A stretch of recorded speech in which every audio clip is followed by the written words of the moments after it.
Guten Tag, hallo und herzlich willkommen zu diesem Einführungskurs in die österreichische Malerei. Einige von Ihnen erkennen mich vielleicht als Leadsänger der Heils oder als Führer des Dritten Reichs, aber heute werde ich Ihr Malllehrer sein. Was ich in der Malerei so wunderbar finde, ist, dass sie ein sehr wirksames Mittel sein kann, um nach einem langen, anstrengenden Tag der Weltherrschaft abzuschalten. Wir nehmen einfach etwas arisches Blutrot und mischen es mit einem Hauch germanischem Blond. Jetzt lass den Hass durch deinen Pinsel auf die Leinwand fließen. Das ist alles. An der Universität Wien lernt man das zwar nicht, aber um die Farben so richtig zum Leuchten zu bringen, empfehle ich, ein paar Tropfen Bolschewikentränen auf die Palette zu geben. Der zusätzliche Salzgehalt der Bolschewikentränen sorgt dafür, dass sich die verschiedenen Farben besonders gut vermischen. Ich mische einfach etwas Gartanblau mit einem Hauch Braun von Braunhemden. Was ich am Malen auch so liebe, ist, dass einem nur die eigene Fantasie Grenzen setzt. Wir könnten einen Bären, ein Flugzeug oder einen Zug hinzufügen. Und wohin fährt der Zug? Wer weiß, es gibt viele mögliche Ziele. Das wissen nicht viele, aber die Idee für meinen Schnurrbart kam mir tatsächlich, nachdem ich zum ersten Mal das Ende eines Pinsels gesehen hatte. Ich warf einen Blick darauf und dachte mir, das würde verdammt gut an meinem Gesicht aussehen. Wrong. Good morning, pineapples. Good morning. Murtek, what's up, Hat? How's it going, man? We've been grateful for all your raids lately. Kermode Bear is here. Barney Styles, Joni Rankin, Steffi P, Thormock, Amy J. Easley. Who else? Sound off in the chat. Good morning. Sound off like you got a pair. Welcome to Wake Up America. It's time to rise in freedom. I'm your host, Austin Petersen. Today is Monday, April the 27th, 2026. And let me tell you something. If you thought last week was huge news week, if you thought the news cycle could not possibly get any bigger, war with Iran, assassination attempts, America has decided to hold our coffee, show you what it's got. Here's what we got for you this morning in the best 2 hours in political talk you will hear all day.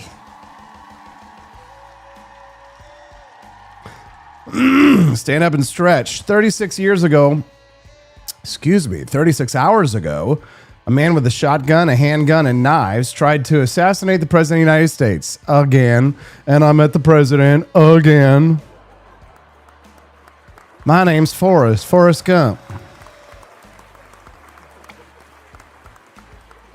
I went to the White House again, and I tried to shoot the President of the United States again.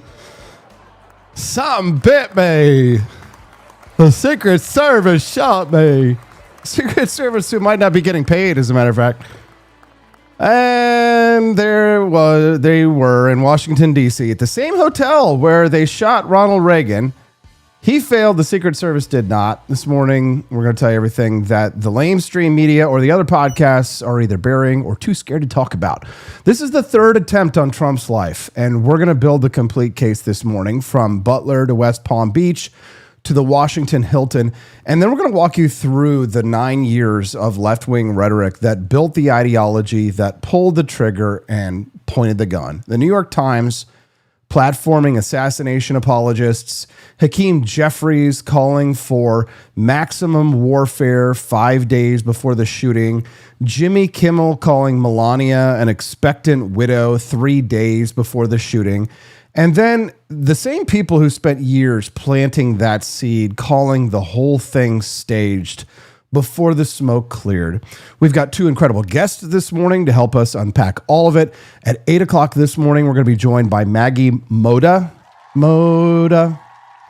M-O-D-A, Moda. We're going to go deep on the assassination attempt and then pivot to the heartbreaking moment that the entire country saw Saturday night. Erica Kirk being walked out of that building in tears, saying, I just want to go home. 8 months after watching her husband, Charlie Kirk, get shot at a speaking event in Utah, that woman is a warrior. And this morning, we're going to talk about why the left cannot stop targeting her even now. At 8:30, we're joined by John Miltmore, senior editor at the American Institute for Economic Research, and we're going to have one of the most important intellectual conversations we've ever had on this show. The left spent years screaming that speech is violence. Speech is violence. Well, Cole Allen just proved that their speech produces it. So John is going to walk us through the philosophical collapse that made Saturday night inevitable. You don't want to miss that conversation. It's 8:30 this morning. Now, before we dive into all the big news here, a quick word about something that will make your Monday a little bit brighter. But before we talk about this assassination stuff, so we're in the 250th anniversary year of this American Republic. 250 years since a band of farmers and lawyers and preachers and merchants stood up to the most powerful empire on earth and said, not today. And here at the For Liberty Network, we are celebrating that anniversary this week more than ever because we are going to have a semi-quincentennial celebration in the cradle of the American Revolution, Boston, Massachusetts. Now,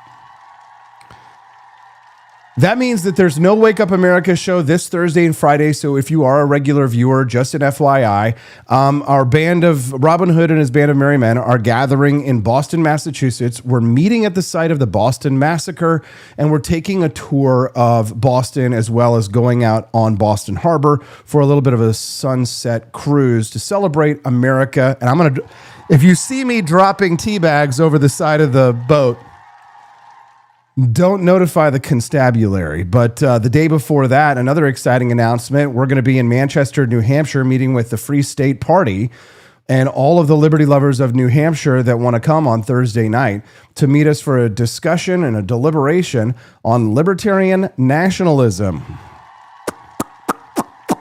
So we got a lot going on. If you guys are like us and you love America and you guys want to see America succeed, and if you know that just wearing an American flag in public these days is oddly considered an act of rebellion, then join us. Head to forlibertyshop.com. Unlock that bonus content. When you unlock the bonus content on the Wake Up America show, what you do is you unlock special documentaries. We have a 5-minute documentary today about a hero of the American Revolution. And if you'd like to see that documentary, we produce a new one each day. If you'd like to see that documentary, all you've got to do is go shopping at forlibertyshop.com. That's the number 4, libertyshop.com. And if during the live show you make a purchase, anything at the shop counts. But I highly recommend the 250th anniversary collection. Somebody already went over this morning and decided to get themselves that beautiful embroidered polo, which I frickin' can't wait to wear. I'm going to be wearing mine when we go on the Liberty Tour in Boston. But the 250th anniversary embroidered American flag polo shirt. Gentlemen, you love it. You can wear it when you go out playing golf this year. It's very nice and cool, beautiful, and that embroidery doesn't scratch your titty. There. Is that okay? You ready? It won't scratch your titty. Oh, good morning, pineapples. Looking very good and very nice. Stunning thing to read, Mr. President. He appears to reference a motive in it. He writes this, quote, administration officials, they are targets. And he also wrote this: I am no longer willing to permit a pedophile, rapist, and traitor to coat my hands with his crimes. What's your reaction to that? Well, I was waiting for you to read that because I knew you would, because you're horrible people, horrible people. Yeah, he did write that. I'm not a rapist. I didn't rape anybody. Do you think he was referring to you? Excuse me. I'm not a pedophile. You read that crap from some sick person. Yeah. I got associated with all stuff that has nothing to do with me. Yes. I was totally exonerated. Your friends on the other side of the plate are the ones that were involved with, let's say, Epstein or other things. Get him. But I said to myself, I'll do this interview and they'll probably, I read the manifesto, he's a sick person, but you should be ashamed of yourself. Get her. Because I'm not any of those things. Mr. President, and I these was are never, the gunman's words. Excuse me. Excuse me. You shouldn't be reading that on 60 Minutes. You're a disgrace. But go ahead, let's finish the interview. The other thing. Oh, that's my president. Good morning, Rise and Freedom. I'm Austin Petersen. You're watching and listening to the Wake Up America show, and we are on the For Liberty Network. Wake Up America starts right now. Good morning, pineapples. Looking very good to very nice. Good morning, pineapples. Looking very good and very nice. Angles. wrote about the concept of social murder. And Brian Thompson, as the United Healthcare CEO, was engaging in a tremendous amount of social murder, the systematized forms of violence, the structural violence of poverty, the for-profit paywalled system of healthcare in this country. And the consequences of that are tremendous amounts of pain, tremendous amounts of violence, tremendous amounts of deaths. And that was a fascinating story for me, because Americans are very draconian about crime and punishment. They're very black and white on this issue. And yet, because of the pervasive pain that the private healthcare system had created for the average American, I saw so many people immediately understand why this death had taken place. 3 times they've tried to kill him. Saturday night, a man named Cole Thomas Allen walked into the White House Correspondents' Dinner with a shotgun, a handgun, and knives, and tried to assassinate the president of the United States. The 3rd time in less than 2 years. Butler, Pennsylvania, July of 2024, a bullet went through Trump's ear an inch to the right, and this country looks nothing like it does today. West Palm Beach, September 2024, another gunman, another attempt. And now a man with 3 weapons inside the security perimeter of an event hosting the entire executive branch of the United States government. Donald Trump now has more assassination attempts against him than any president in the history of the nation. So, congratulations, I guess. Achievement unlocked. More than Lincoln, more than Reagan, more than Kennedy. And the historical pattern, of course, is not subtle. 4 presidents have been killed in American history. 3 were Republicans. Lincoln, Garfield, McKinley, all Republican. Every president who has been shot and survived, Teddy Roosevelt, Ronald Reagan, Donald Trump, Republican. Gerald Ford survived 2 attempts in a single month in 1975, Republican. In 2017, a Bernie Sanders volunteer opened fire on Republican congressmen at baseball practice in Alexandria and nearly killed Steve Scalise. Rand Paul was violently attacked by his own neighbor. This is not a coincidence. This is a pattern, and any honest person looking at those numbers knows exactly what that pattern means. Cole Allen was not a madman in the way that they want you to picture. He graduated from Caltech, one of the most elite engineering schools on earth. He earned a master's in computer science just last year. He wrote a manifesto that listed targets in order of priority. Administration officials prioritized from highest ranking to lowest.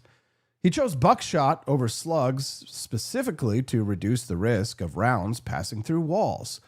So this was not exactly rage. This was cold engineering. He donated to Kamala Harris. He attended No Kings rallies in California. He was a member of the Wide Awakes, which is a left-wing activist organization. And of course, he had anti-Trump, anti-Christian rhetoric plastered all over his social media. His manifesto called every person who was in that ballroom complicit because, in his words, they chose to attend a, quote, a speech by a pedophile, rapist, and traitor. Now, he didn't invent those words because those words have been pouring out of cable news television hosts for years by late night television politicians with platforms and microphones that Donald Trump is not just wrong, but evil. Note that Alexandria Ocasio-Cortez, who has referred to Trump as Hitler on many occasions, said last night, well, she's sorry that this happened. Well, you're sorry that Hitler was not murdered? Really? Why would you be sad that Adolf Hitler was not murdered? You see, they've been making the case that Donald Trump is not just wrong, and by extension, you are not just wrong, but you, the listener to the Wake Up America show, the type of person who might support Donald Trump, you're not just mistaken, you're subhuman. You're not just a political opponent, you're an existential threat to democracy itself. Cole Allen believed this retardation. He believed every word, and then he picked up a shotgun. And in his own manifesto, he laughed at the security. Quote, I walk in with multiple weapons, and not a single person there considers the possibility that I could be a threat. So this is what radicalization looks like now in 2026, not from a cave in Afghanistan. It comes from a Caltech graduate in a Los Angeles suburb who spent years marinating in the language of the American left until murder felt like justice. Now, Cole Allen, this man, he was a teacher. He tutored high school students at a test prep company in Torrance, California. He did SAT, ACT prep, college admissions. He worked with 17-year-olds. He was the teacher of the month in December of 2024, which is quite funny. Teacher of the month. Now they're going to make him teacher of the year. Just watch. Just watch. And while he was sitting across the table from other people's children, mentoring them, he was deciding which buckshot to use on the way to kill the president. One of his students told NPR yesterday, quote, "You wouldn't expect him to be plotting some crazy evil plan to kill the president. He was just quirky. Just quirky." And that's how well he hit it. And that should terrify every parent who's ever handed their child to a stranger and trusted that the educational system produced someone safe. Because if this is the product coming out of Caltech and Cal State, master's degrees, teacher of the month awards, full access to your children, then what is happening inside the classrooms where full-time, tenured, union-protected teachers are operating 5 days a week without a single parent in the room? The homeschool families this country has mocked for decades, called extremists, called isolationists, called paranoid. They weren't hiding their kids from society. They were protecting them from this. Jimmy Kimmel stood on a stage just days ago and joked that Melania Trump, well, let's hear it from himself. Our First Lady Melania is here. Look at Melania, so beautiful. Mrs. Trump, you have a glow like an expectant widow. Our First Lady Melania. Of course, the audience laughs. You know, when you spend 4 years calling the president a pedophile and a traitor on national television, when you make his murder the punchline of your monologue, when you normalize the language of elimination in classrooms and comedy shows and cable news panels, you don't get to act surprised when Cole Allen decides to stop laughing and start shooting. That is what is called stochastic terrorism. That is what it looks like. And that conversation starts right now on Wake Up America. Yeah, kill them. Kill those motherfuckers and murder those motherfuckers. Yeah, kill them. Kill those motherfuckers and murder those motherfuckers in the street. Let the streets soak in their fucking red capitalist bloods, dude.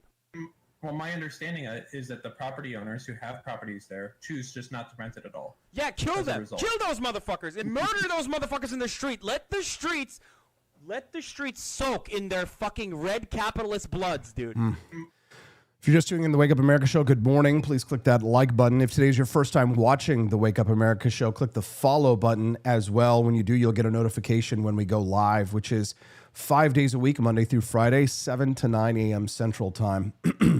9 years ago in Central Park, the Public Theater staged a production of Julius Caesar, where a Donald Trump lookalike who had blonde hair, had a red tie, Slavic wife, was stabbed to death on stage every single night. And the Manhattan arts community gave it a standing ovation. 9 years ago, Kathy Griffin posed for a photograph holding the severed, bloodied head of the President of the United States. And when the backlash hit, she initially apologized, and then she took the apology back. And in February of this year, 2 months ago, she told an interviewer that she is, quote, proud of that photo and was, quote, ahead of her time. 8 years ago, Congresswoman Maxine Waters stood at a rally and told her supporters, quote, if you see anybody from that cabinet in a restaurant, in a department store, at a gasoline station, you get out, you create a crowd, and you push back on them, and you tell them they are not welcome anymore anywhere. The Democratic leadership did not censure her for this. They tabled the resolution. In 2017, a Bernie Sanders campaign volunteer named James Hodgkinson opened fire on Republican congressmen at a baseball practice in Alexandria, Virginia, just across the street from where I lived at the time. Nearly killed Steve Scalise, and within weeks, the American media had moved on and filed it under mental health. 3 weeks ago, April 7th, left-wing Twitch streamer Hasan Piker looked into a camera and said, quote, if you cared about Medicaid fraud, you would kill Rick Scott. Well, Rick Scott is a sitting United States senator. 5 days ago, Tuesday, House Minority Leader Hakeem Jeffries posted on social media calling for, quote, maximum warfare everywhere all the time. 5 days ago, also Tuesday, the New York Times published a Glamour interview with Hasan Piker in which he justified the street execution of a corporate CEO, United Healthcare, using Marxist theory. In the audience, of course, all cheers. 3 days ago, Thursday, Jimmy Kimmel stood on national television and called Melania Trump, quote, an expectant widow, and the audience laughed. Ha ha ha. 36 hours ago, Saturday night, Cole Thomas Allen showed up to the White House Correspondents' Dinner with a shotgun, handgun, and knives. This is not a series of unrelated events. It is a conveyor belt, and it has one destination. Now, let's spend some time on Hasan Piker for just a moment, because the legacy press is not going to talk about him, and he is central to this story. Piker is a Twitch streamer with millions of followers who has become sort of the unofficial media arm of the Democratic Party's base. Democratic candidates will campaign with this guy. Democrat politicians appear on his streams. The New York Times treats him like a cultural statesman who is worth platforming their pages, glowing interviews. Here's Hasan Piker's record. In 2019, he said on stream that America deserved the September 11th attacks, not as a policy critique, as a flat declarative statement. Now, he did not lose his platform for that. In March of this year, he was campaigning alongside Democratic Senate candidates in Michigan. 3 weeks ago, on April 7th, he said on a live stream to millions of viewers, if you cared about Medicare fraud or Medicaid fraud, you would kill Rick Scott. Kill Rick Scott, a sitting U.S. senator. He didn't lose his platform for that. 5 days ago in the New York Times, the paper of record, they invited him onto their flagship Opinions podcast, and their culture editor sat across from him asking him softball questions while he explained, using Frederick Engels and Marxist theory, why the street execution of United Healthcare CEO Brian Thompson was something that he, quote, understands. He said Thompson was guilty of, quote, social murder, and therefore the people who cheered his killing were morally coherent. The New York Times asked zero follow-up questions to that. And while all of this was happening, while Piker was calling for the killing of a senator and justifying the murder of a CEO on the pages of the most influential newspaper in the world, Cole Thomas Allen was writing a manifesto that listed Trump administration officials as targets, prioritized from highest ranking to lowest. And when someone finally pointed this out yesterday after the shooting, John Favreau of Pod Save America went on social media and said nobody had tried to make Piker the spokesman for the Democrats. Are you sure?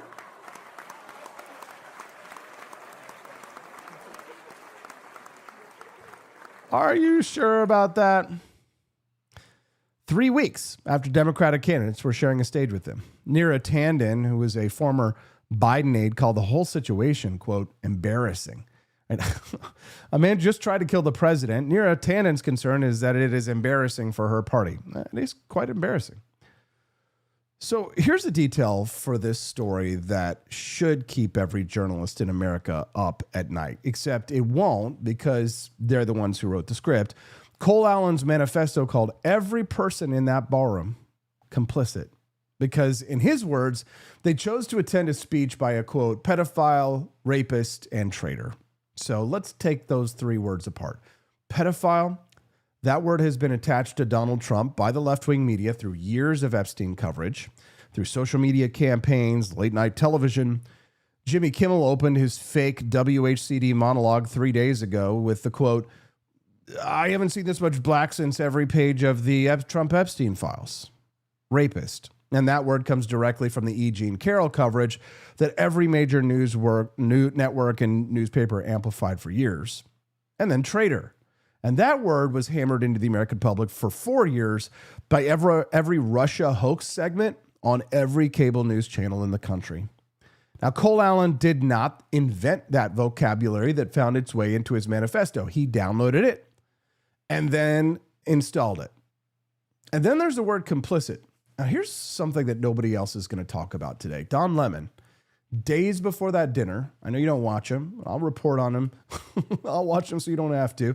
Looked into a camera and he said about the correspondence dinner attendees. He says, the Trump regime is trying to kill the First Amendment. You have to take a stand. And if you are in that room, you are complicit. Complicit. Exact same word. That was in Cole Allen's manifesto. It's not a coincidence. It's a transmission. And at 8:08 p.m. on Saturday night, 26 minutes before the shooting, CNN's S.E. Cupp was on television describing Donald Trump as, quote, a guy who wants us dead. 26 minutes later, ironically, a man with a shotgun tried to prove her right. He wants us dead, all right.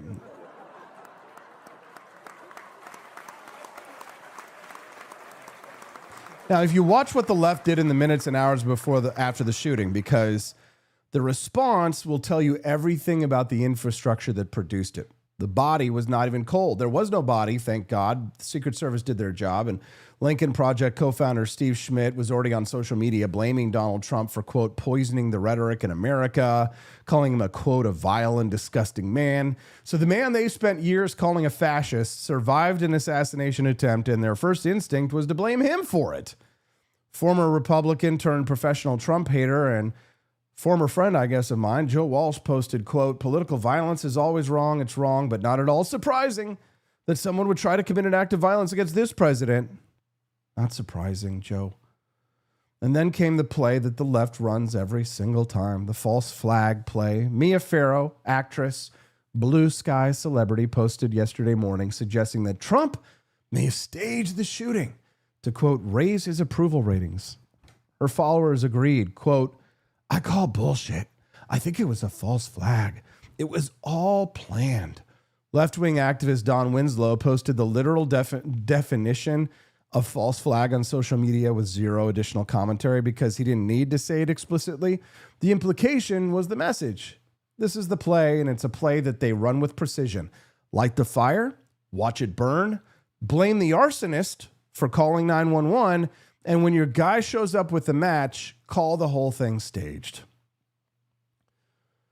When James Hodgkinson shot Steve Scalise at a congressional baseball practice in 2017, a Bernie Sanders volunteer who followed Democrat socialist accounts, who railed against Republican healthcare policy, the national media spent 72 hours on that story and then buried it under mental health coverage and moved on.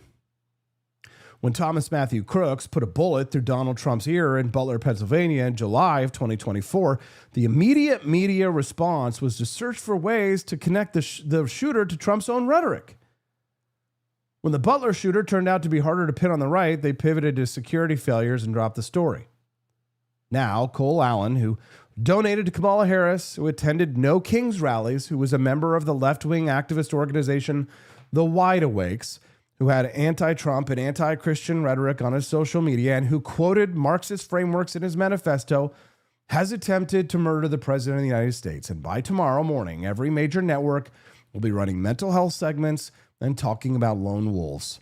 They will not play Hakeem Jeffries' maximum warfare tweet. They'll not play Hasan Piker calling for the killing of Rick Scott. They will not replay Jimmy Kimmel's expectant widow joke. They will not connect Don Lemon's use of the word complicit to the same word in Allen's manifesto. And Kathy Griffin, who said in February she's proud of the severed head photo and was ahead of her time, will not be asked a single question about this. Because the media is not the referee in this fight. The media is one of the fighters. Thank you, President Trump. There's a report in the New York Post that this assailant assembled his weapon somewhere on site at the hotel. What do you think about that? And I ask respectfully, why do you think this keeps happening to you? Well, you know, I've studied assassinations, and I must tell you, the most impactful people, the people that do the most, you take a look at the people, Abraham Lincoln, I mean, you go through the people that have gone through this where they got them. But the people that do the most, the people that make the biggest impact, they're the ones that they go after. They don't go after the ones that don't do much because they like it that way. And when you look at the people that have either, whether it was an attempt or a successful attempt, they're very impactful people. Just take a look at the names here, the big names. And I hate to say I'm honored by that, but I've done a lot. We've done a lot. We've taken this country, and we were a laughing stock for years, and now we're the hottest country anywhere in the world. We've changed this country, and there are a lot of people that are not happy about that. So I think that's the answer, Peter.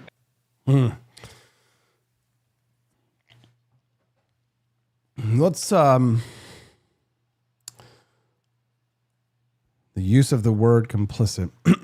Good morning, pineapples, looking very good and very nice. Rvolt 24, Byron Norris.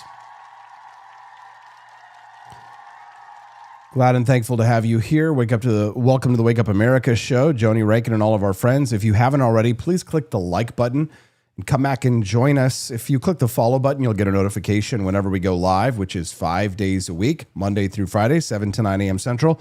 Looks like we're well on our way to unlocking the bonus content, guys. Make sure that we keep those Rumble rants coming. Don't forget, no show Thursday and Friday here on the Wake Up America show. We'll be in Boston, Massachusetts, and Manchester, New Hampshire. So don't look for us Thursday or Friday. Mongoose 87, you're back from vacation? Well, we're going on vacation, baby. Jimmy Joe Patty says, good morning from NOLA. Good morning, Jimmy Joe. Hope that you're having a beautiful day. Welcome to the Wake Up America show, everyone. We're going to take a quick little commercial break. When we get back, we're going to look at another angle in the assassination that nobody is covered yet. Don't go away.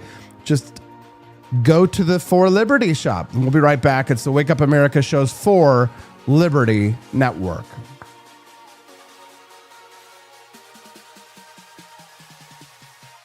In a city where businesses never sleep, the technology still crashes. When technology turns criminal, they send up the signal. He's not a myth, and he's definitely not your nephew who knows computers. He installs, he protects, he backs it up, he keeps your business online and out of trouble. Managed IT, security, cloud, support that actually answers the phone. Layer 8 tech. When your network breaks, he wakes. Call Drew before your tech needs a rescue signal. 'Tis the year of our Lord, 1801. President Trump Jefferson casts his gaze o'er the sovereign Potomac and beholds a most wretched spectacle upon the waters. From the cursed shores of Tripoli and the welfare coffers of distant Minnesota comes the brazen Captain Ilhan Omar, commanding her fleet of Barbary pirates. She demands her ransom, billions in reparations. Yet one instrument of fortitude suffices, a steaming chalice of Jeffersonian Java, bold and unapologetic from For Liberty shop. No more tribute to rogues, he thunders, and dispatches the Navy and Marines to smash Omar's fleet asunder. Trump Jefferson stands triumphant as Omar's plunder meets the end it deserved back in Minnesota. Jeffersonian Java, the coffee that gives true Americans the courage to refuse tribute and rebuke fraud. Procure yours at forlibertyshop.com and make America caffeinated again. George Washington spent 8 years making sure nobody knew where he was. Troop movements, secret dispatches. The man was a ghost. So when a barista leaned out a window and asked for his exact location in exchange for points they called stars, he looked at his flag and said, I've already got my stars. 13 of them. Keep your dignity and your location intact. Grab a box of Washington's Revolutionary Roast at forlibertyshop.com.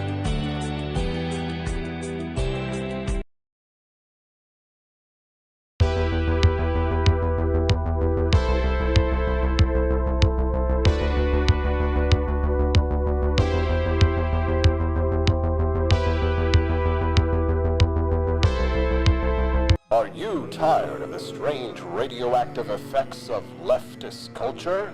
Do you ever wonder what happened to good old-fashioned American values? Well, fear no more, because there's a new force fighting back against the cultural rot of today. Introducing Culturama, a right-of-center talk show that's taking back the future today. hosted by none other than blonde bombshell herself, Daniela Pensack. She's not just talking, she's taking culture back, with sharp takes, brilliant guests, and a few surprises along the way. Tune in to the live video podcast twice a week, because the future doesn't have to be weird. It can be Culturama! If there wasn't going to be somebody who was a fiery champion of liberty, somebody who would get out there and who would be aggressive, and if they wouldn't do it with more fire or passion than I had, then I would go and I would fight this battle for us. I've fought for the principles that we all share. Parties tend to be secondary to me. We're here because we believe in the principles of liberty. I am not a perfect messenger, but I think I'm a damn good one. This is a replica of our first president's flintlock pistol. You have my full support, my respect, and my gun.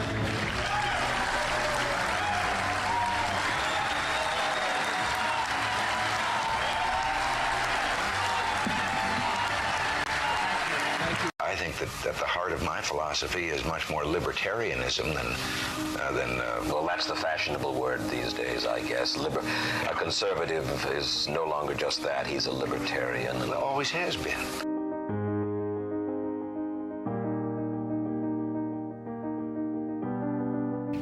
Yet any time you and I question the schemes of the do-gooders, we're denounced as being against their humanitarian goals. They say we're always against things, we're never for anything.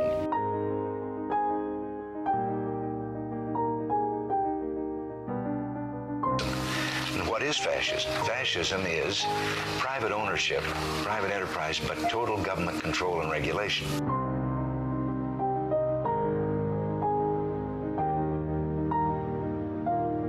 Well, the trouble with our liberal friends is not that they're ignorant. It's just that they know so much that isn't so.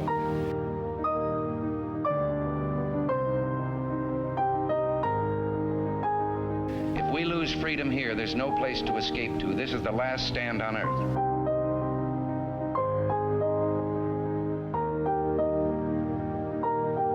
This is the issue of this election. Whether we believe in our capacity for self-government or whether we abandon the American Revolution and confess that a little intellectual elite in a far distant capital can plan our lives for us better than we can plan them ourselves.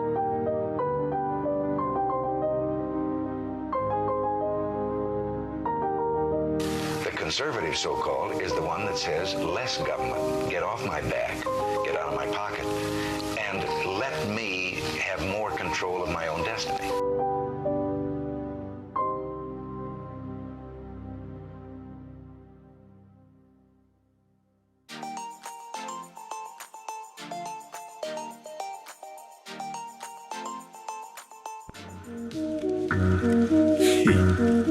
街を奴らの資本主義者の血で染めろ。この体制に対して立ち上がらなければならない。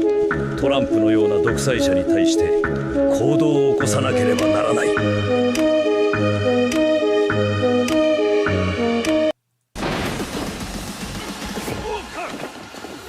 続報、ホワイトハウス記者協会夕食会で混乱が発生し、騒動を受けてシークリットサービスがトランプ氏を会場から退場させました。続報をお伝えします。会場の外で銃声が確認され、容疑者1名の死亡が確認されました。Good morning, Rise and Freedom. I'm Hasan Petersen. You're watching and listening to the Wake Up America show on the 4 Liberty Network. Glad and thankful to have you here. The fact that you get up early and you hop on to the Wake Up America show when you have literally millions of other options of things you could be watching this morning, but you choose to be here live with me. It's a deep honor and a pleasure. I know it takes a little work to find me and to hang out with us. And if you're doing things like clicking the like button, if you're dropping Rumble rants, or if you're visiting forlibertyshop.com from time to time, then thou art blessed by God.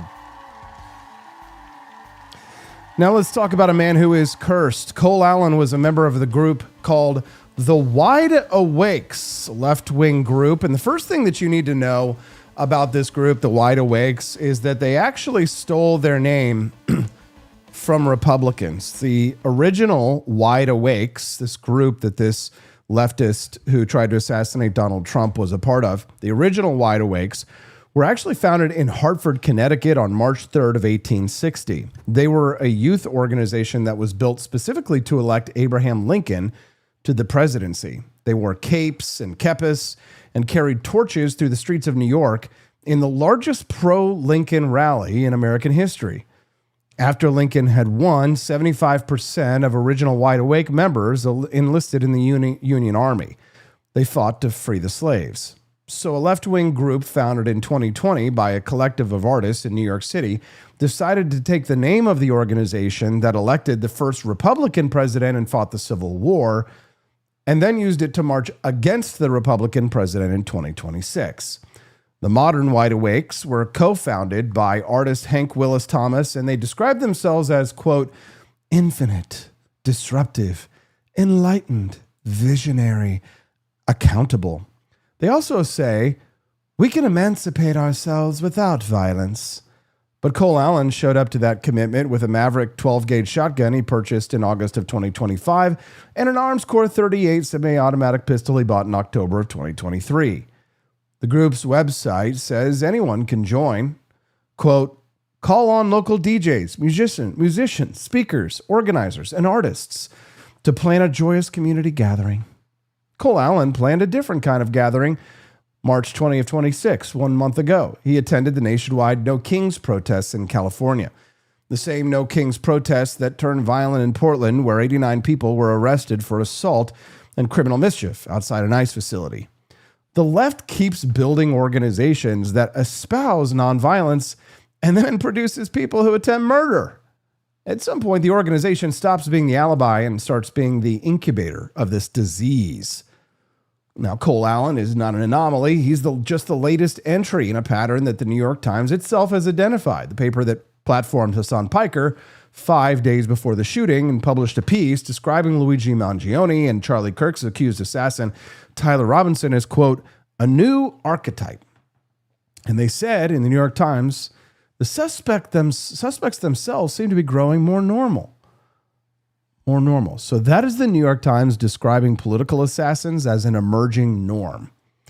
Let's walk the timeline. December 2024, Luigi Mangione shoots United Healthcare CEO Brian Thompson in the back on a New York City outside of a New York City sidewalk. The left makes him a folk hero overnight. He's got merchandise. Crowdfunding has now topped, I think, $1.4 million from what I was reading. There's a sold-out musical in San Francisco called Luigi the Musical. A majority of Americans under 30 view him as favorable. According to polling, September of 2025, Tyler Robinson shoots Charlie Kirk in the neck at Utah Valley University. His bullet casings are engraved with Antifa-inspired language. Trump designates Antifa a domestic terrorist organization the same month, April of 2026.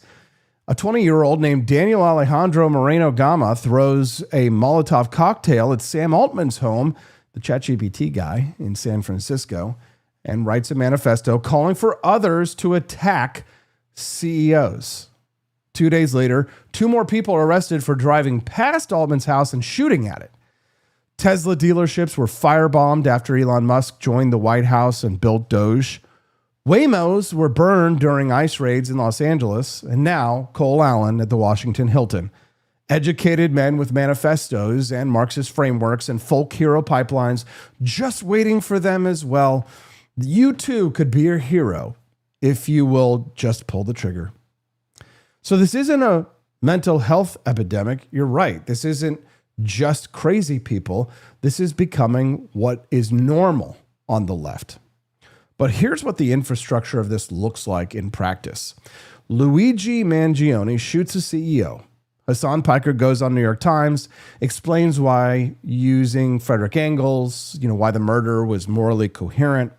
The left calls it social murder, sells t-shirts on it. A musical opens in San Francisco. Crowdfunding raises $1.4 million. Democratic Senate candidates share stages with Hasan Piker. Tyler Robinson assassinates Charlie Kirk. The left celebrates while pretending to condemn. Bob Dylan mocks Kirk's death at a concert in Amsterdam. Excuse me, Bob Dylan. Well, maybe Freudian slip. Bob Dylan mocks Charlie Kirk's death at a concert in Amsterdam. Says, if you talk shit, you will get banged. Rest in piss, Charlie Kirk. Their next concert is canceled by the venue, but nobody in the Democratic Party is asked about it. Cole Allen watches all of this. He's on Blue Sky making more than 1,000 anti-Trump posts. He's at No Kings rallies in California. He's a member of the Wide Awakes. He's reading a manifesto ecosystem that tells him the president is a pedophile, a rapist, and a traitor, and that murder is sometimes social justice. And then he buys a shotgun. He gets a train ticket to Washington. And the Democratic Party, which built every single piece of that pipeline, goes on CNN the morning after and calls it a mental health issue. No. This is a way of life for the left. Jamie Raskin was asked on CNN whether Democrats should reconsider their rhetoric, and his answer, well, quite literally, was, quote, what rhetoric? What rhetoric? The rhetoric that's 1,000 Blue Sky posts and a shotgun away from becoming Saturday night at the Washington Hilton rhetoric. The so-called manifesto is a stunning thing to read, Mr. President. He appears to reference a motive in it. He writes this, quote, administration officials, they are targets. And he also wrote this, I am no longer willing to permit a pedophile, rapist, and traitor to coat my hands with his crimes.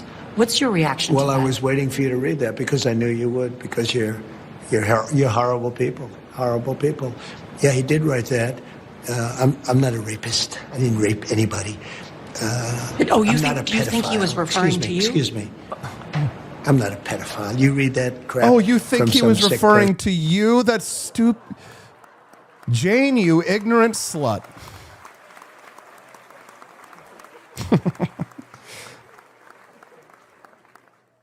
Oh, you look at the way she says that too, as if she's taken off guard by that. Oh, you think that was referring to you? Look at her face when she says that stupid shit. Hands with his crimes. What's your reaction to that? Well, I was waiting for you to read that because I knew you would, because you're horrible people, horrible people. Yeah, he did write that. I'm not a rapist. I didn't rape anybody. Watch your face. Do you think he was referring to you? Excuse me. I'm not a pedophile. You read that crap. I love that he I love that he just mansplained all over her. I'm a sick person. I got associated with all stuff that has nothing to do with me. I was totally exonerated. Your friends on the other side of the plate are the ones that were involved with, let's say, Epstein or other things. Get him. But I said to myself, I'll do this interview and they'll probably, I read the manifesto, he's a sick person, but you should be ashamed of yourself reading that because I'm not any of those things. Mr. President, and these I was are never, the gunman's words. Excuse me. Excuse me. You shouldn't be reading that on 60 Minutes. You're a disgrace. But go ahead, let's finish the interview. Yeah. If you love America, drop an American flag down there in the chat. If you just loved watching that, for me, that's like, working in the reporting business, because I know what slime balls and sleazeballs these people are. I just enjoy it so much.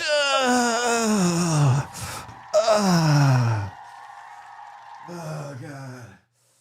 I need a cigarette after that one. Whew. Yes, we are live. We're live. Live on the Wake Up America show. Here's what sets this Cole Allen psychopath apart from Luigi Mangione and from Tyler Robinson and from Hodgkinson, who shot Steve Scalise, from Thomas Matthew Crooks, who shot Trump, and from Ryan Routh. Cole Allen went after everybody. He didn't go after just a CEO or just a political commentator. He not just a congressman at baseball practice. He went after the president of the United States, the vice president, secretary of state, the FBI director, the entire executive branch of the United States government, sitting in one room, and he listed them all in priority from highest ranking to lowest in a document that he titled the friendly federal assassin. The ideology that started with defund the police and moved to celebrate the CEO killer, and then to folk hero musicals and crowdfunding and Marxist frameworks on the front pages of the New York Times, has now produced a man who wanted to decapitate the entire American government in one night at a hotel in D.C. The wide awakes say that they believe in creative liberation and joyous community gatherings. Oh.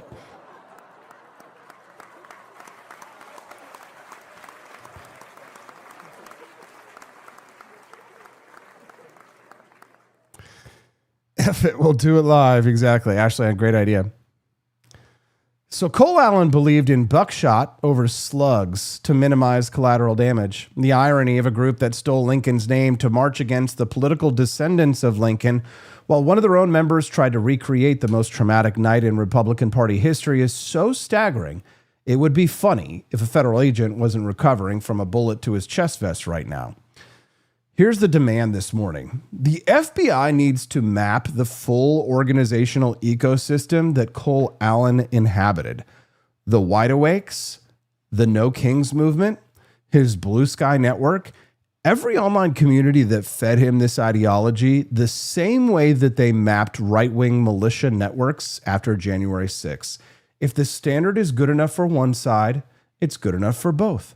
And every Democratic politician who shared a stage with Hasan Piker, every media outlet that platformed assassination apologetics, and every organization that built the conveyor belt that Cole Allen rode to that hotel needs to be asked one question this morning. And they need to be asked it not by journalists or pundits. I'm talking about the House Oversight Committee. They should be asked these questions under oath. Believe me. Because, you know, it's my life, and I want to live because I want to make this country great. That's why I want to live. But when you're impactful, they go after you. When you're not impactful, they leave you alone. We'll do it live. Real quick, before we bring in our first guest, guys, you know what the smartest people in this audience already know that most Americans don't?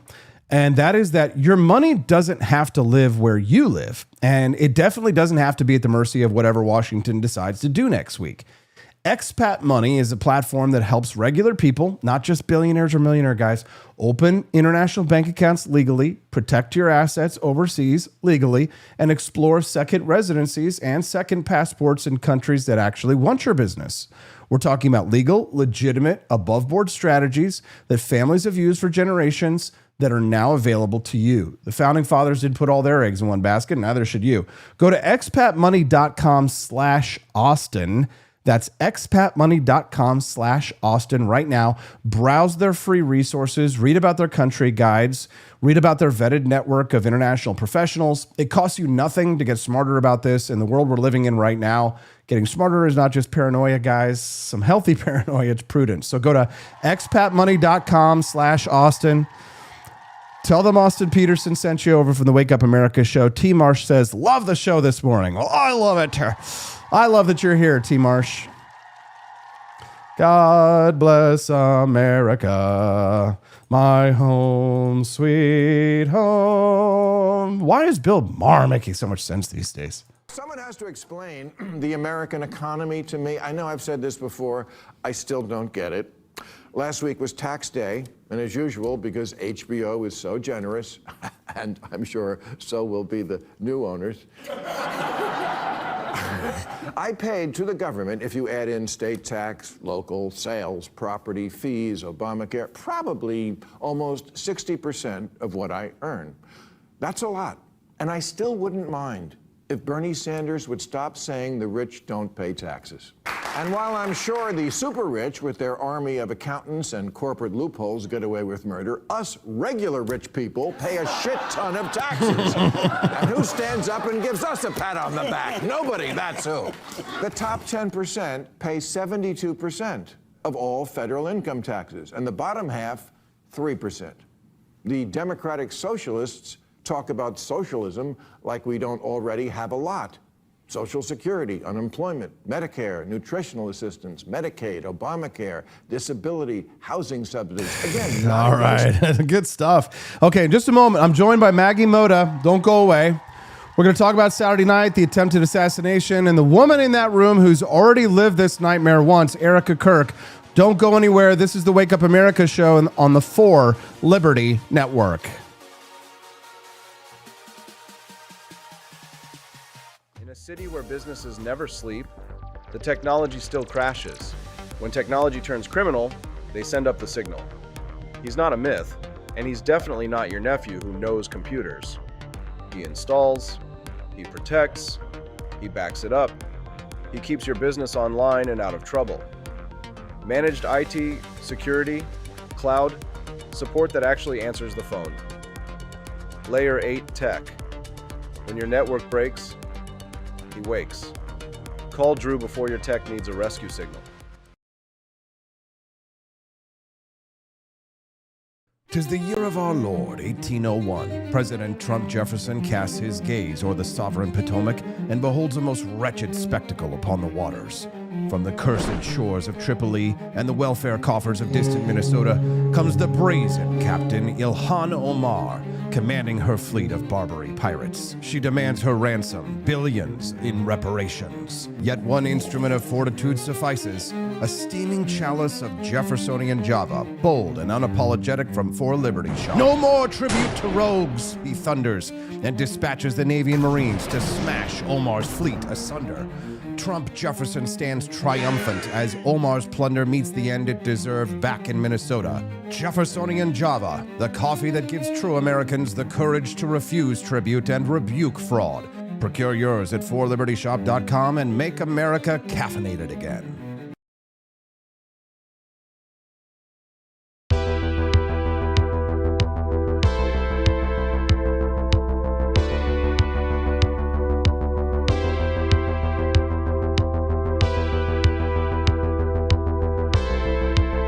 Are you tired of the strange radioactive effects of leftist culture? Do you ever wonder what happened to good old-fashioned American values? Well, fear no more, because there's a new force fighting back against the cultural rot of today.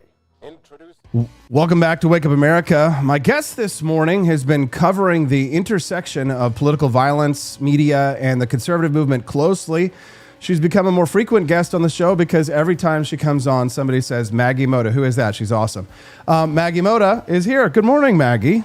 Welcome back. Good morning. Thank you so much for having me back on again, Austin. It's a pleasure, always. Yeah. So, Maggie, you were watching Saturday night unfold in real time. Just as a human being, before we get into the politics of all this, what went through your mind when the shots rang out at the Washington Hilton on Saturday night?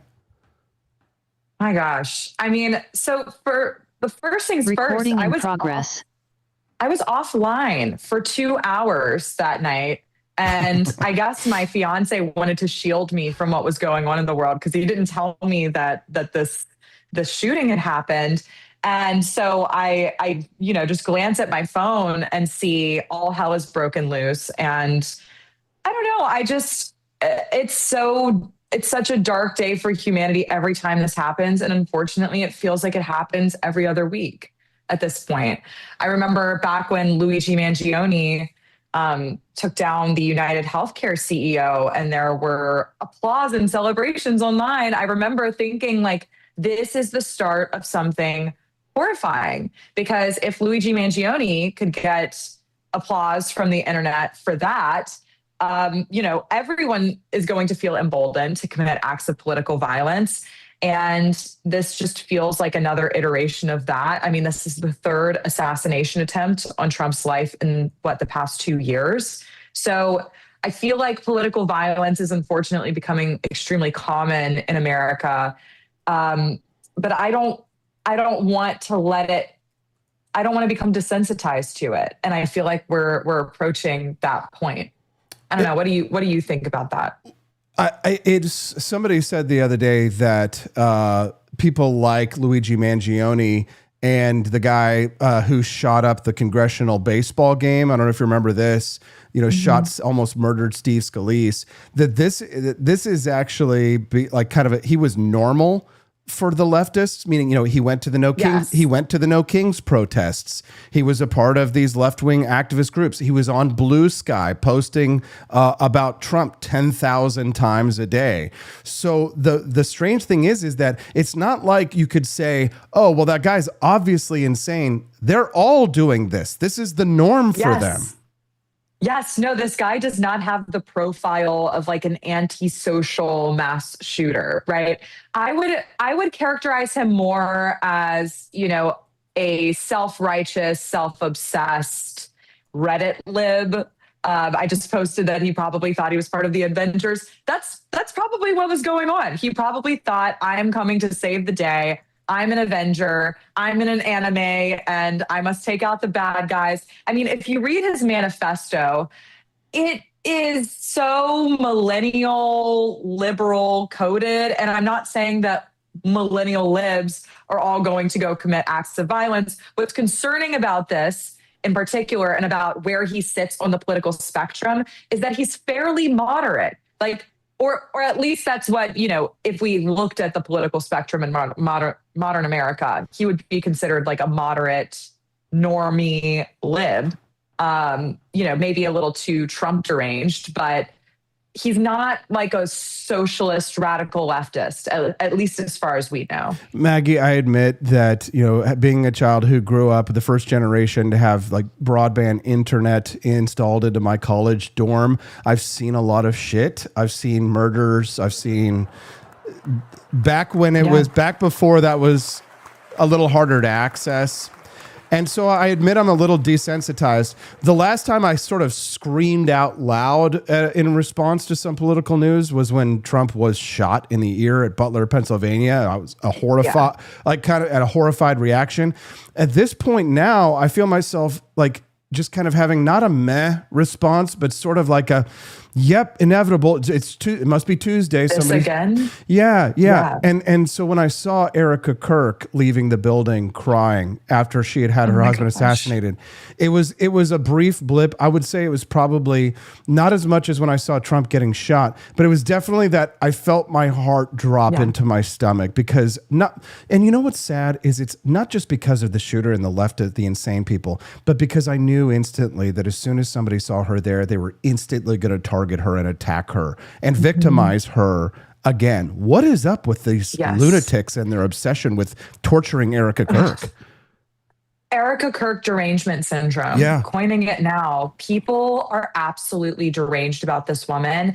And it does not matter what she does. I mean, it is coming from all sides of the aisle as well. It's not just the left that's mocking, her fashion choices or the way she squints her eyes or delivers lines. It's also right-wing people. And honestly, they're kind of coming at her from the same line of attack, which is that she should be home. She should be with her kids right now. She shouldn't be, trying to fill in Charlie's shoes. But it's very obvious that they had a very close relationship and probably talked through the eventuality of what would happen. And, she was named his successor. She obviously has enough strength to do this, but it just how much can this woman take? I don't understand the perspective of someone who would constantly criticize, mock, and belittle a widow who lost her husband in such a tragic way, in a way that was traumatizing for everyone to see, not to mention Erica Kirk. And then she's at an event where a mass shooter arrives. She runs out in terror. And that was the first video I saw of the event. That's the first thing I saw was Erica Kirk trying to escape and saying, I want to go home. I mean, this poor woman is so traumatized and she is trying to continue the work that Charlie started.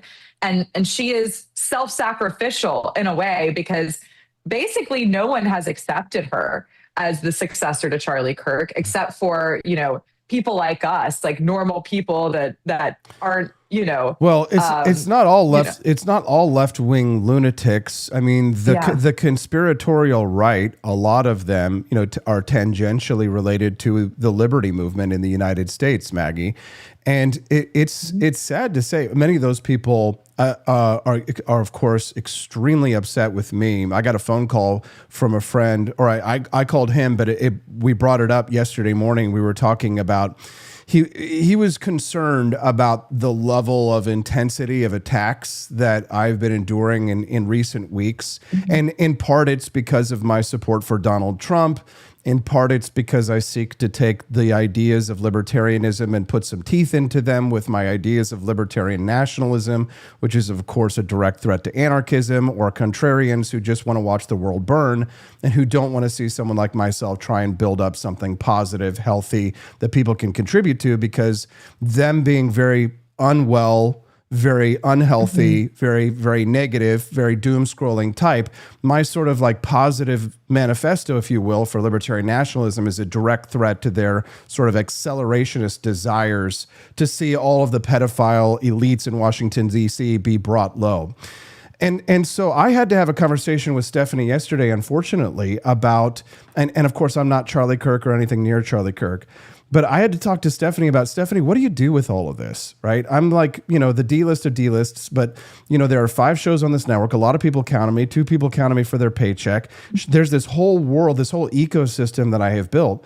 If someone murders me, what is Stephanie supposed to do? And you know what I told her? I said, Stephanie, if you just want to take the baby and run and hide and not have anything to do with this, I mean, don't think that you're dishonoring my memory. Don't feel like you need to take it up. It's because, you know what? Not everybody has the courage or the capability or the will to lead a political movement, Maggie. And so, but the fact is that the fact that I had to have that conversation with my wife yesterday, because I seriously believe that I could be murdered by some insane person who's angry because I don't believe 9/11 is an inside job, or that, Charlie Kirk was like multiple shooter theory, or that Joe Kent is the end all be all for like right-wing politics right now, or that I dislike Tucker Carlson. The idea that I would be murdered is something that I have to talk about with my wife and work out a contingency plan for. Are you doing the same thing, Maggie? Are you prepared for? Is your fiance ready for you to be murdered? Because I guarantee that if you haven't been threatened yet, Maggie, it's coming. Yeah. I mean, I have received threats before. I think I'm of the same belief, I am nowhere near the status of Charlie Kirk, but I'll admit when he was murdered and I saw people's reaction to it, I thought, oh no, that could easily be me, not in that I'm anywhere near the status or impact of Charlie, but just that, because of my political beliefs, people would find that it's okay that happened. And that was what was so hard, I think, for a lot of us about the Charlie Kirk event, because regardless of if we're political commentators, we realized certain people think that we shouldn't live anymore because we disagree on politics. That's the level of animosity and polarization we have gotten to at this point in time. I haven't had a conversation with Nico yet, just because I don't think I'm really at risk at the moment. But I mean, once I start really building, here's the difference, I think, between us, Austin. You have created a network. You have created something that needs to continue running in your absence because people are counting on you. I haven't yet created something like that. And you also have created a family, right? You have a child. And unfortunately, that is what these people want to target. They want to target people that have a better life than them, that are more fulfilled, that have actually created something worthwhile, right? And that's, I think, why you're probably having these conversations, because there is something worthwhile that you would be leaving behind. I think I am leaving behind something there's obviously people that love me and count on me, but I'm still at the start of creating whatever it is that I'm supposed to be impacting this world with. I know that you're going to be. I know that I'm a target. No, you're not yet. But Maggie, The thing that I've noticed is that, I've gone through phases of relevance in my career, right? And you're being honest with myself, right? There are times when, Austin Petersen was the star. There are times when nobody was listening to what I was saying. And, the live stream had like 30 or 40 people, right? And when that happens, you have to sort of like go back to the drawing board, ask yourself, what do you need to do in order to build up an institution around yourself? And how do you perpetuate your ideas in a very competitive environment? And what I realized is that in the moments when I was the most relevant, when I was making the most impact, or when I was really accomplishing things, that was when the fire came the most. It's kind of like video games. If you're running into enemies, you're going the right way. And not, which is not to say that I'm really like trying to look for enemies, but it's also a fact that if you have no enemies, you're probably not doing anything important, right? If you haven't pissed people off. And Trump actually said that yesterday when he was asked about it, because he was saying they don't try and kill people who don't do anything. He's right. And I don't know, Maggie, I'm curious, being a liberty lover like you are, has Trump earned your respect over the past these two in some ways? I mean, he's certainly earned mine, but I wonder how you feel about how where he was and where we are now. The way he's handled the assassination attempts has earned a lot of respect from me. My admiration for Trump goes up and down. I mean, like in the beginning of the administration, I feel like we had so much momentum. We had Doge, right? And then, now people like to make fun of Doge, but in the beginning, this was a really great project, and there was a lot of energy. And I fear that the energy has just sputtered out. I mean, I'm really nervous about what's going to happen in the midterms, but at the same time, it's like, have we accomplished enough to justify people voting Republican? Or have we kind of wasted the momentum that we had? I would really love for a Malay-style revolution to happen in America. I don't think that's going to happen just yet because things aren't bad enough. But what I have seen is that in this year, the 250th anniversary of the United States, people are more depressed and hopeless about America than ever. That's extremely concerning to me. I mean, it makes sense if you look back at history and the way empires go. But I really I have never felt my friends and the apolitical people in my life more sad about where America's at, or feel like their purchasing power is down internationally. And that's not Trump's fault entirely. That is the whole political establishment. That's decades upon decades upon decades of government intervention in the marketplace and juicing up the economy artificially and destroying the value of our dollar and making everything expensive. But honestly, I just think we're at a very sad and unfortunate place in America. And I think the only thing that is going to help us is if we form community with people we don't like. And I know that sounds no, you're right. Kind of lame. No, you're right. Loserish and no. It sounds very 70s sitcom, let's just all get along. But I've spent time recently with people that are on various sides of the political spectrum, just having fun because I'm getting married soon. So a lot of people in my life are coming together, and they're coming together in a really joyous occasion. And I've noticed that politics is not a problem between us, and that really it's the joyous moments that we share that are way more important than the things that make us different. And so I just, I think being online has led to a lot of this polarization. This guy is so clearly a Reddit lib. Yes, he's just the way he writes. It is so clearly internet poisoned, right? And so there's probably thousands like him out there that are plotting similar things.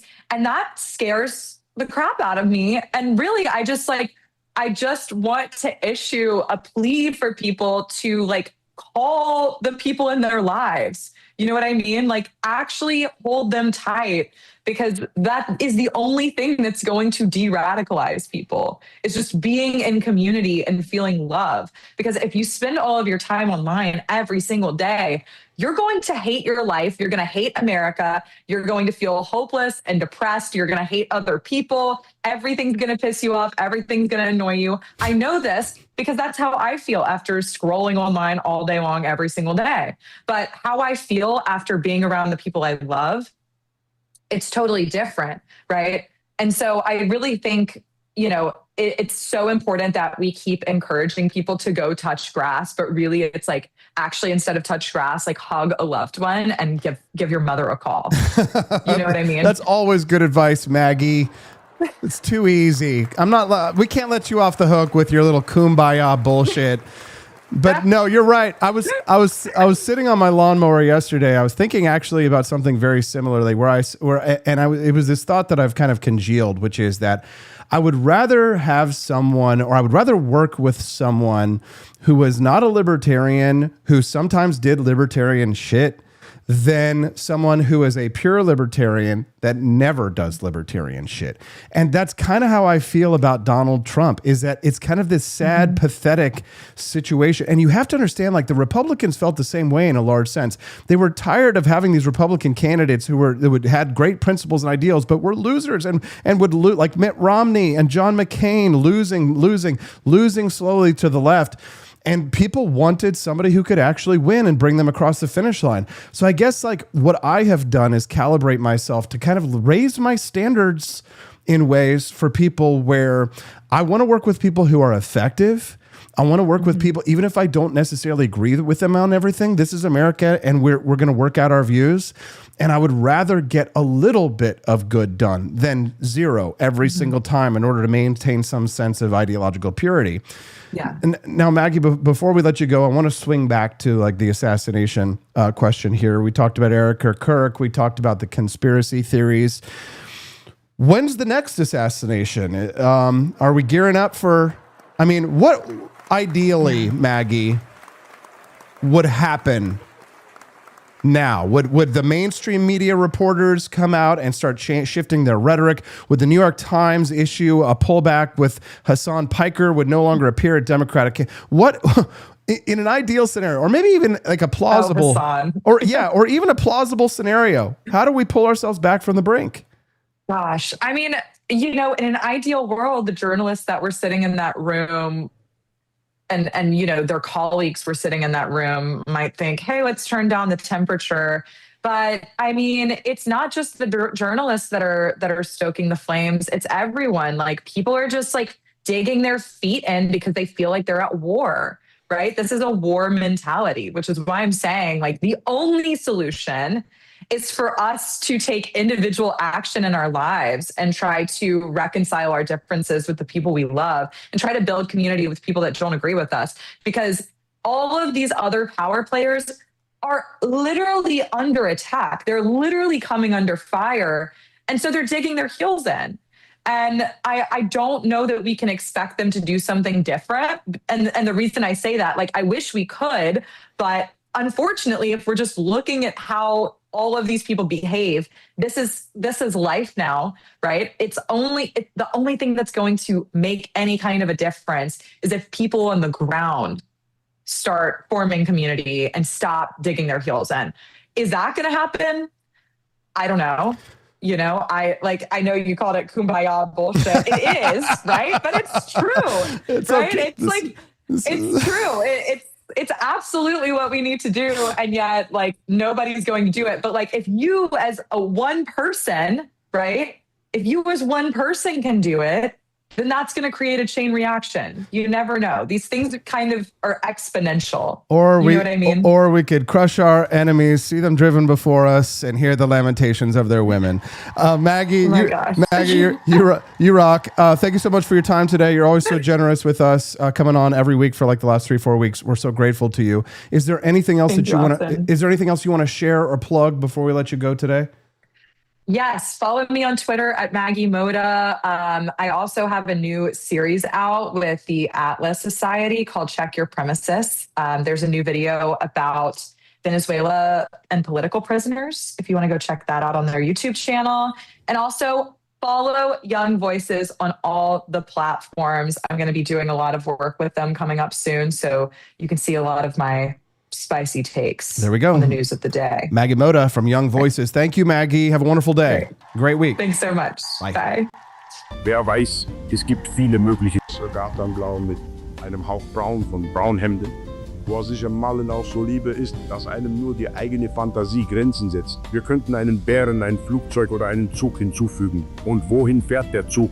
Wer weiß, es gibt viele mögliche Ziele. Das wissen nicht viele, aber die Idee für meinen Schnurrbart kam mir tatsächlich, nachdem ich zum ersten Mal das Ende eines Pinsels gesehen hatte. Ich warf einen Blick darauf und dachte mir, das würde verdammt gut an meinem Gesicht aussehen. Doch wenn dein Gemälde nicht perfekt ist, ist das kein Problem. Es gibt viele andere Aufgaben in den Camps, die du stattdessen übernehmen kannst. Wie Sie sehen, haben wir es hier mit einem Fall von Ungehorsam zu tun, denn der Pinsel hat sich meinen Anweisungen widersetzt und einen Fleck auf meinem schönen Gemälde hinterlassen. Ob der Pinsel von einem Juden hergestellt wurde oder nicht, können wir derzeit nicht überprüfen. Die gute Nachricht ist, dass mir dies die Gelegenheit gibt, einen der am meisten übersehenen Aspekte des künstlerischen Schaffensprozesses zu demonstrieren, der Crash-Out. The Austrian painter.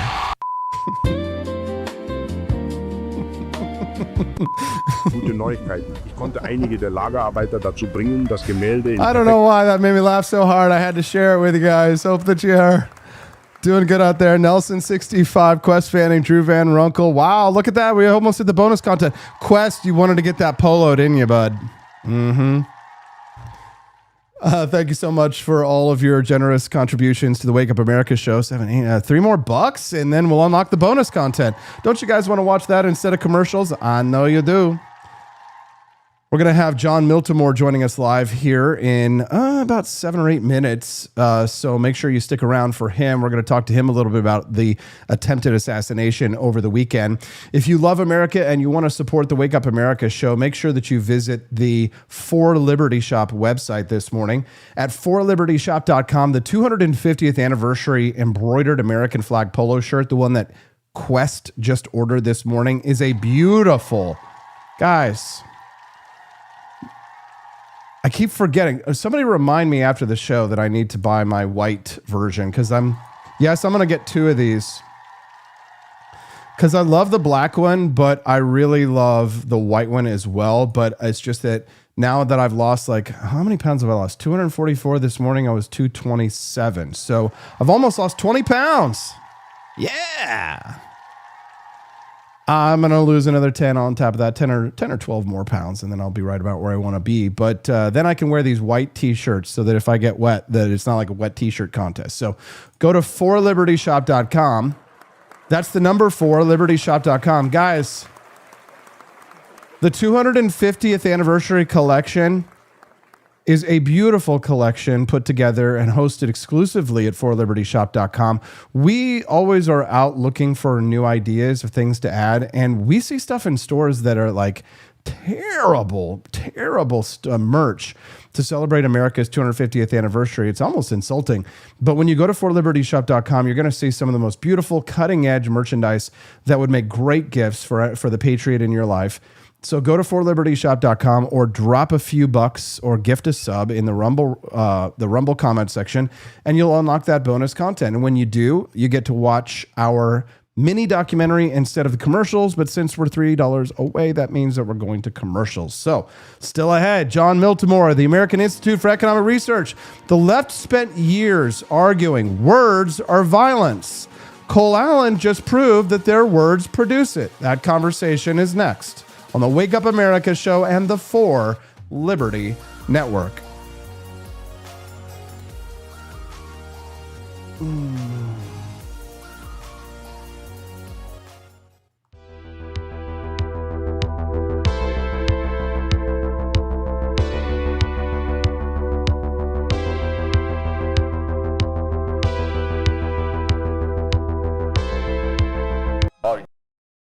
"'Tis the year of our Lord, 1801. President Trump Jefferson casts his gaze o'er the sovereign Potomac and beholds a most wretched spectacle upon the waters.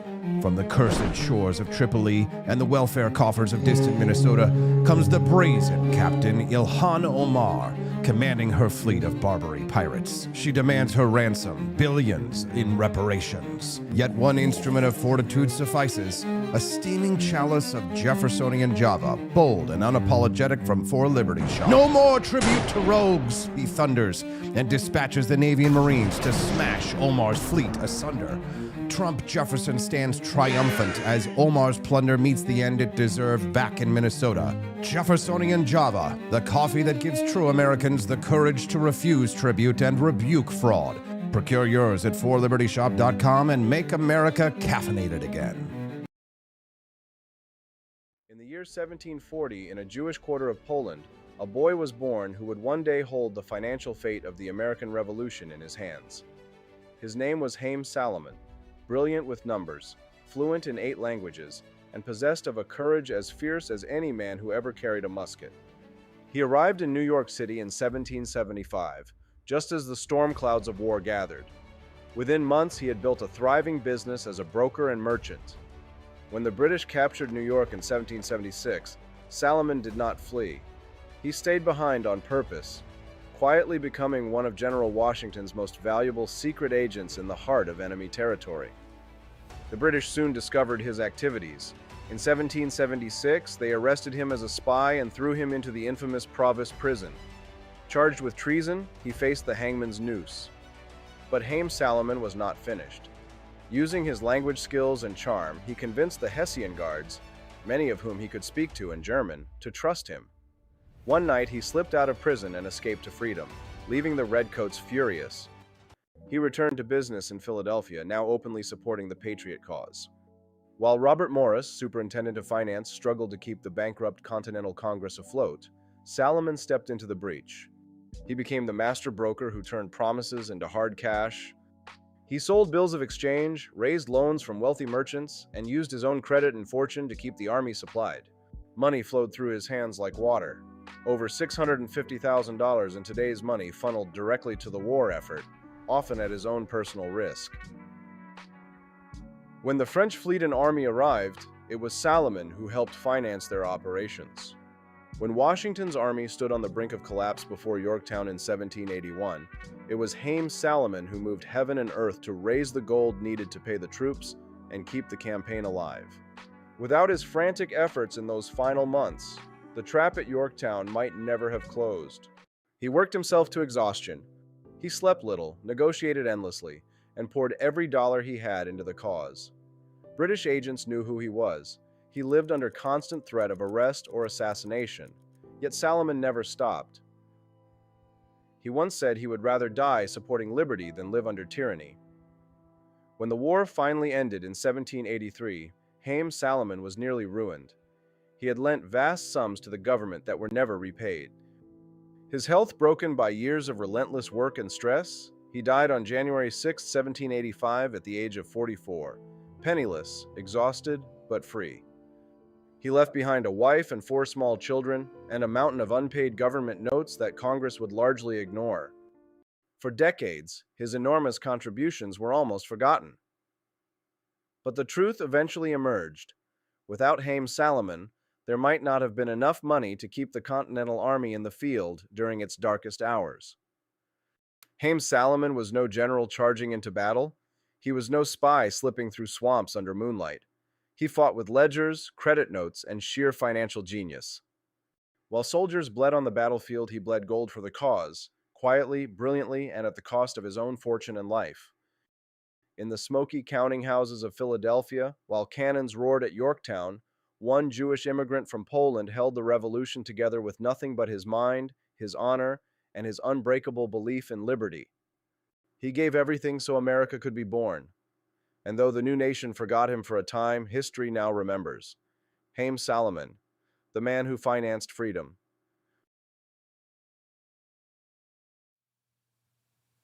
He had attended a No Kings protest in California. No Kings, yeah. What did security tell you about Well, what see, may have been his motives? The reason you have people like that is you have people doing no kings. I'm not a king. What I am, if I was a king, I wouldn't be dealing with you. That's a good point. If he was a king, he wouldn't be dealing with you. He wouldn't have to put up with your crap. Good morning. Rise and freedom. I'm Austin Petersen. You're watching and listening to the Wake Up America show on the 4 Liberty Network. You know that they did the No Kings protest in the UK, but they had to call it a no tyranny or no tyrants protest because they actually have kings there. My next guest, senior editor of the American Institute for Economic Research. Boy, that's a big name. It's one of the sharpest minds working at the intersection of ideas, liberty, and culture today. A good friend of the show since the very beginning, since before this thing was a network. Celebrating 250 years of American greatness with us today, John Miltmore. John, it's Monday. That means we get Miltmore. How you doing, bud? I'm doing great. How you doing, AP? I don't know. Feeling a little numb, a little bit, I don't know, just really odd about the whole situation that happened this weekend because, one, I'm dealing with my own existential crisis here. Like, what happens if I get assassinated? Well, Stephanie gonna run? Is she gonna do the Wake Up America show? And run? Like, I don't have an Erica Kirk to run an empire in the sense, right? So we don't have millions of dollars over here. So I had to tell my wife, I'm like, if I get killed, run. Run and hide. And she's like, that's what I do. That's the rational thing to do. Like, I don't know Erica Kirk, but I find it amazing that she's picked up the mantle like she has. I'm not saying I think I would give my wife the same advice that you gave yours. No, like politics is getting too dangerous maybe to be sticking our heads up. But no, we should never be afraid to share ideas and do things like this. No, we shouldn't be. But honestly, when I say I'm afraid, I mean, I think fear is a natural thing. Doesn't mean that I'm not going to go out in public. Doesn't mean I'm not going to do events. Doesn't mean that I won't stand up for what I believe in, John, because, at the end of the day, I'm just one person. And if I'm assassinated, and if I'm not like trying to, go for 72 virgins in the afterlife here, but maybe my martyrdom could actually produce something useful. It reminds me of that Seinfeld episode where Jerry gets a mysterious package and he thought for a minute it might be a bomb, and George looks at him and said, "Look at the ego on you. You think somebody would actually want to take you out?" And that's just it. Like, I don't have the ego to think I'm important enough to take out. Maggie did that. That's a good thing. Maggie said that same thing. I definitely have the ego to think that I would be taken out, but I also have the death threats to back it up. John, the American Institute for Economic Research, it exists because fighting for ideas has consequences. You work in think tanks and you build institutions. I'm building the 4 Liberty Network because I think ideas can lead to action. On Saturday night, a man acted on a set of ideas that he absorbed from the mainstream American left. So you're a student of how ideas move through culture. What did you see happening at the Washington Hilton on Saturday night? Yeah, I was kind of late to the news, but I did go, and it's amazing. We already have the manifesto that Cole Anthony wrote, and I took the time this morning to actually read it. Oftentimes I don't. You don't have time to consume everything, but I looked, and what was shocking to me is how lucid he sounded. He sounds very rational, and he spells out exactly why he's doing this. And it is because his mind was captured by the American left, and he looks at what he's doing as a heroic thing. He also, this is noteworthy to me, he goes to church. He says in there, and he says why it's okay to do this when we're taught to turn the other cheek, and he gives this reason that says, well, it's not about me being hurt. I'm a liberator, and he takes this language of liberation to justify murder.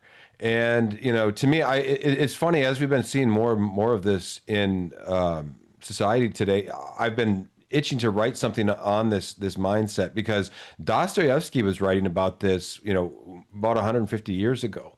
If you remember the book Crime and Punishment, Raskolnikov is the main character in that book, and he's a young man who's a Marxist, essentially. I won't call him a Marxist because Marxist ideas, I don't know. He was a collectivist through and through, and he's going to murder someone to advance a collective good.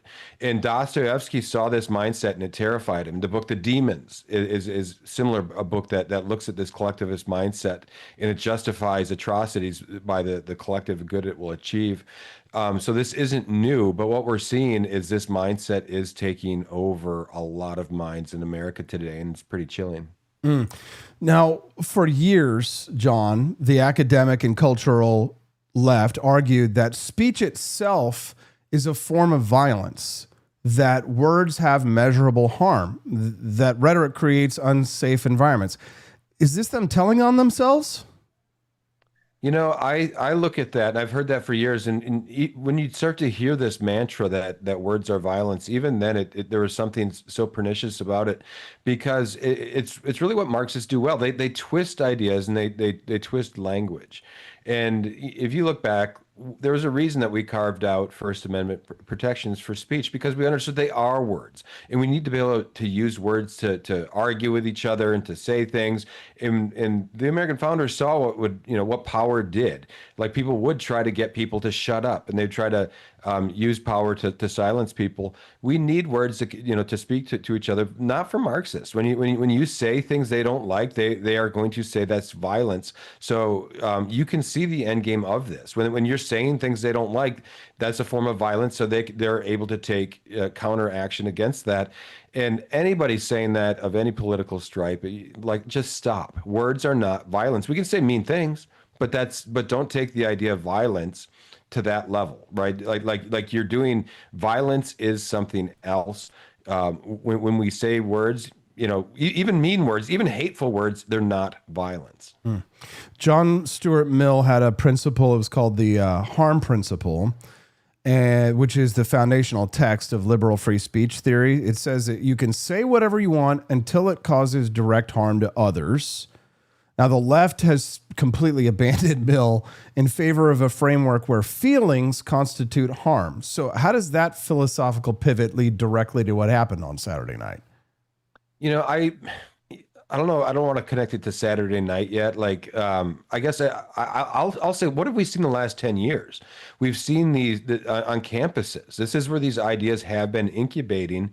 And what we see are when people say things on campus you don't like, you go and you get in their face. You shut them down. I remember about 10 years ago when Charles Murray was just giving talks, or Milo Yiannopoulos or whoever, and they're just giving a talk at a campus, and suddenly they're getting ushered out and chased out of universities.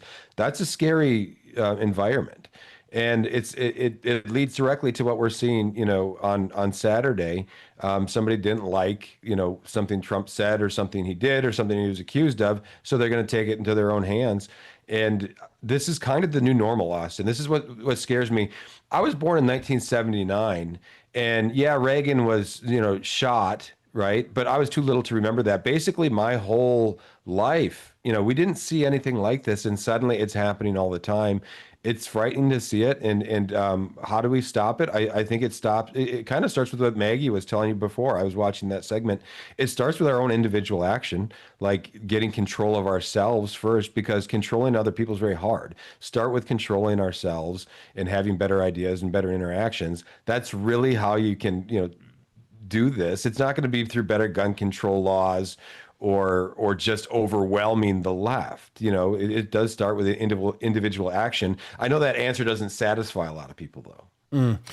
If you're just tuning into the Wake Up America show, my guest is here, John Miltmore. He joins us every Monday. We call it Mondays with Miltmore. Make sure you click the like button and follow as well. John, Cole Allen, this guy that tried to kill the president, he was a Caltech graduate. He had a master's degree, highly educated by every conventional measure. So how comfortable should we feel leaving our 17-year-old, 16-year-old kids with people who are, of a similar background or degree? Do you think twice before you hire a tutor or send your kids to public school now? Oh, I think you absolutely should. And I say that I don't mean you can't send your kid to public school. Like some of my children are attending public school now.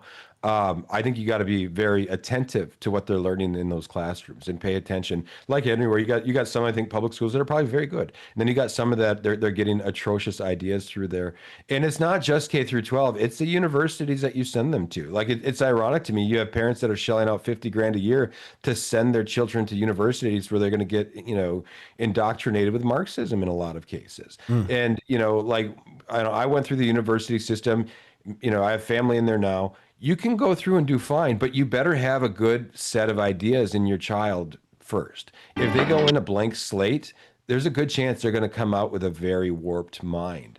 And I think that was probably the case with Cole Anthony, that he went in there more of a blank slate, probably wasn't radicalized yet, but once he was there, he was exposed to a lot of ideas in a culture that was very toxic. And he looked at it as normal to go take violence against a U.S. president because he doesn't like the policies or actions of that president.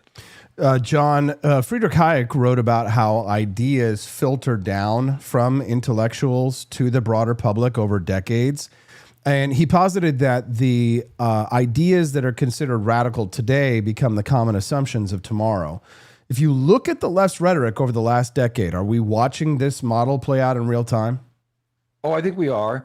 And there's something we need to talk about within this context too, and it is, people on the left whose minds are captured, they have been pawns to some extent, because I want to step back and look at what the Southern Poverty Law Center and what, they were charged with, I think, 11, different charges by a grand jury.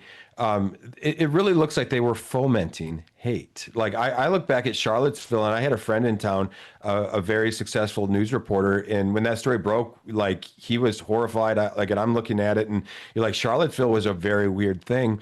And now we look back at that, and you say, oh, the Southern Poverty Law Center had people in that organization. And they're saying, oh, they're informants. But when you read the indictment, they weren't just informants. They were steering this. They were leaders, allegedly, in this, what was going on at Charlottesville.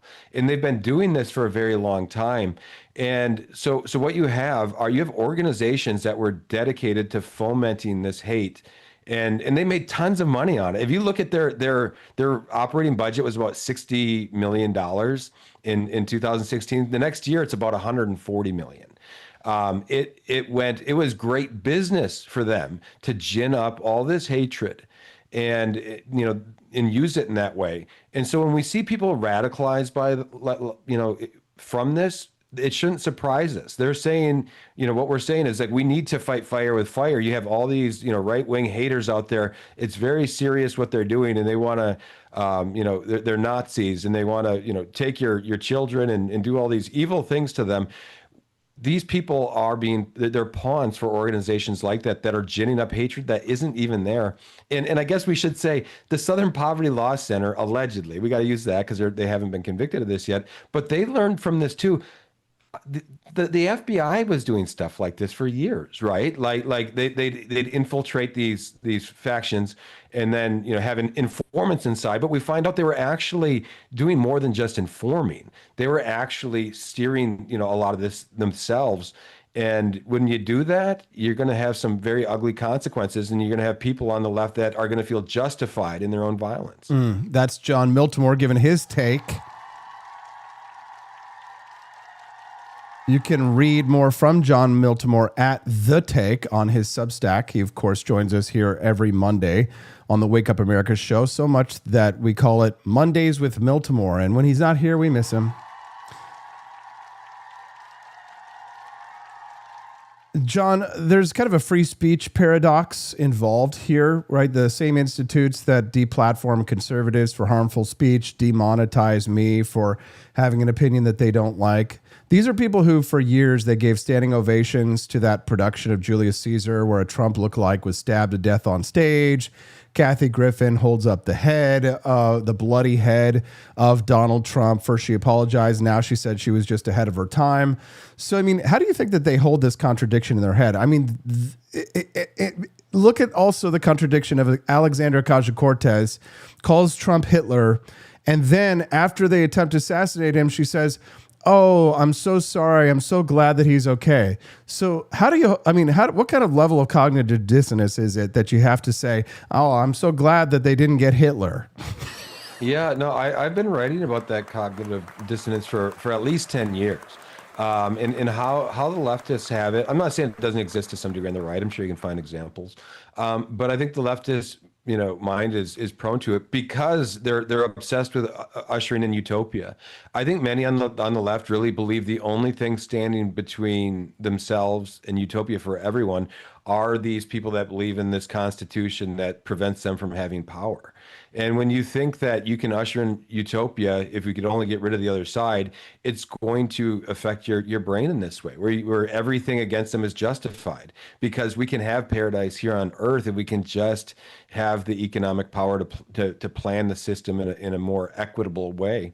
I think that really that's a big part of it. I mean, Trump is not even right wing. Here's the thing, John.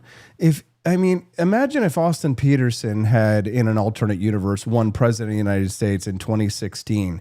You think that, like, Donald Trump is right wing? Like, do you know what I would have done? Like, there would be no Social Security, Medicare, Medicaid. I would have vetoed every bill that landed on my desk. I would have pocket vetoed them all out of spite and I would have tortured every... Doge would have been a success, a glaring success. I would have set fire. I would have forced every agency in Washington, D.C. to close their offices and move. If they had to, if we reopened them at all, they would have had to have been in cow towns, small towns across the country. I mean, what do you think they would have done to me? I mean, here's the thing, John. Donald Trump is fairly moderate compared to, say, you or I when it comes to things like economics and stuff. You might be a little more dovish on foreign policy, and certainly maybe more than I am on things like that. But still, they hate Trump like he's Satan himself incarnate. Well, if he's Lucifer, then there must have been a higher level of demon in the Bible. Maybe we need to get the Book of Enoch or get the Dead Sea Scrolls out, John, because if it's like when they assassinated Charlie Kirk. Charlie was the nice one, John. The left has no idea who we are, what we are, or what our goals or aims are. No, I agree with you. Like Trump is not some raging conservative or raging libertarian. He's a pretty apolitical guy in some ways. I mean that. Like Trump. Go back to the 90s. Trump was, or 80s. He was very much he was a Democrat, right? And kind of like a practical Bill Clinton style Democrat, like RFK. But yeah, very much. But the country has lurched leftward, and the left has lurched leftward to such a degree. People like Trump now find themselves on the right, and yeah, in some ways, like he is, Yeah, I want to give him credit though. Like Trump is doing, you talked in your earlier segment about McCain and Romney and kind of some of these squishy figures. Trump is doing some very bold things as well, trying to go at the administrative state in Washington. He's had some success. We're seeing him try to actually scale back these massive departments. If you look, the federal employment is the lowest it's been in decades. There's been some meaningful things that have happened on that front. I don't think other Republican presidents in my lifetime have really tried to do that. My argument that pisses everybody off, John, is that the left doesn't hate Donald Trump for the authoritarian things that he does, because they all support those policies too. They really hate him for the libertarian shit that he does, which is getting rid of the federal employees, the scaling back of Doge, forcing NATO to pay their fair share, calling out Eurotrash for what it is. That's the kind of stuff that like you or me or Ron Paul or any like libertarian would do in office. We would do that stuff. So, and I don't think that the left hates him because of the Iran war. They proudly support, Barack Obama bombing things. They love Democrat wars. They all supported tariffs. Joe Biden for tariffs. They're not for free markets or free trade, John. They don't hate Trump because of the authoritarian things that he does. They hate him because of the libertarian things that he does. Is that a wild statement to you, John?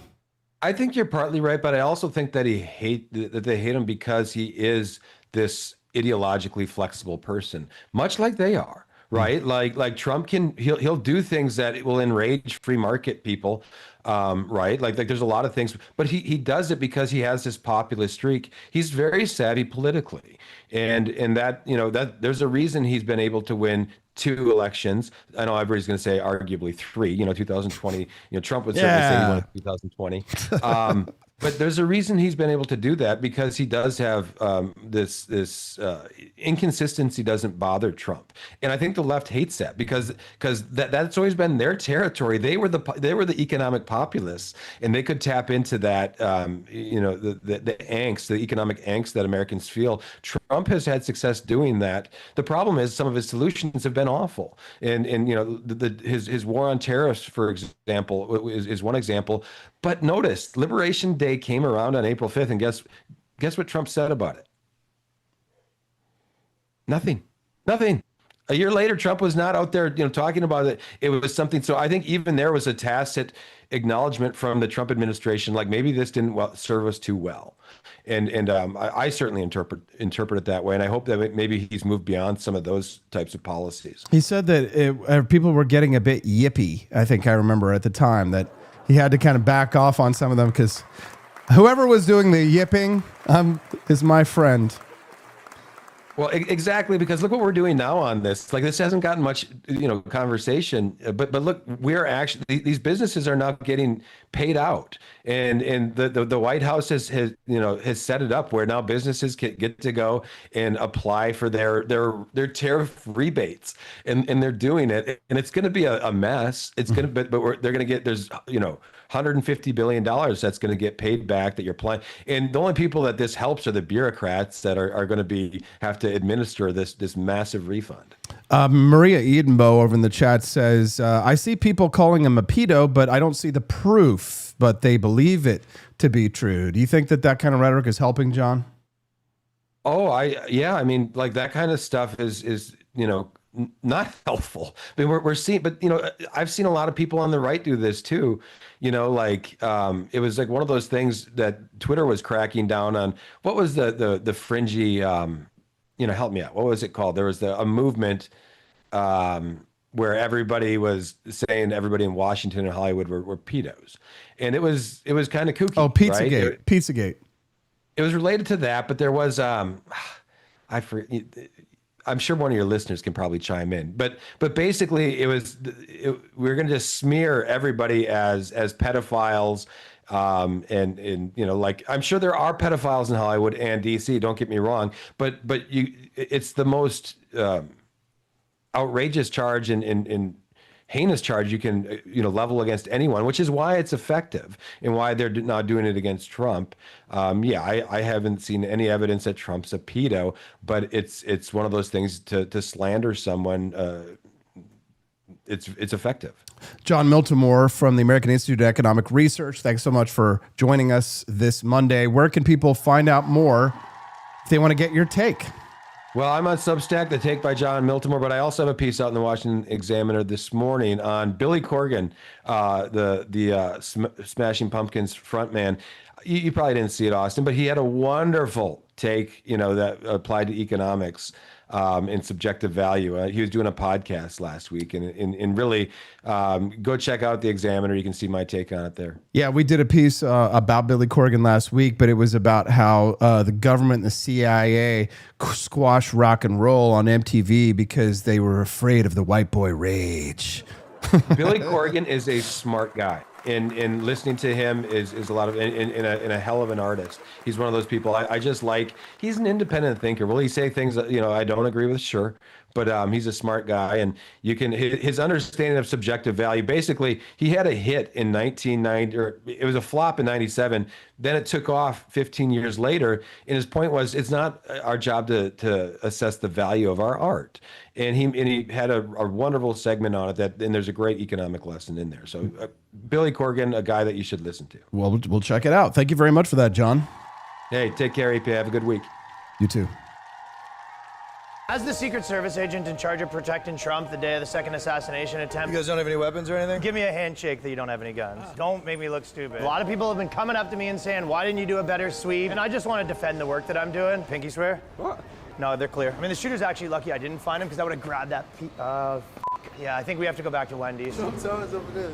All right, I think we've been clearing the wrong place for the last 2 hours. People like to think it's some easy job. I'm on my feet 8 hours a day, hungover from the night before, because when I get to a city, I like to rock out with the locals, get some intel if there's any shooters. Long day, though. No, it's an easy day. Well, it was long for me. Cops really start spazzing up after a day of sweeping. At the after hours, some guy was bragging that he stabbed a guy back in the day, so I told him not to come. That's one less threat right there. I think I lost my keys somewhere. Sing a song to President Trump. I will follow you. Follow you wherever you may go. Well, if you see anything weird, hit me up. Back on the path of righteousness, solid morals, and common No, decency. I think this guy's good. If you let me rock a slice, I'll turn a blind eye. Now they've taken me off golf course duty altogether, which sucks because I'm actually nasty on the course. Okay, would you also pinky swear? Sometimes when things get a little slow, you can squeak the clubs in, sneak in a few holes. Actually, you know what? Can you delete that part? AT&T, how can I help you? I put in a few extra hours at the call center when I have some downtime. Hashtag overemployed. Truth is, I never really wanted to be a Secret Service agent. My true passion is rap, metaphorical, astrological, and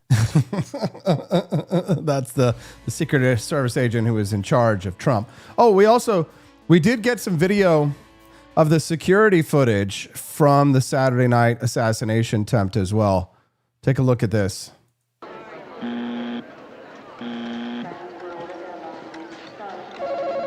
Not so fast, Richie. Okay. Well, these navigational charts seem okay. I don't think there'll be any problem.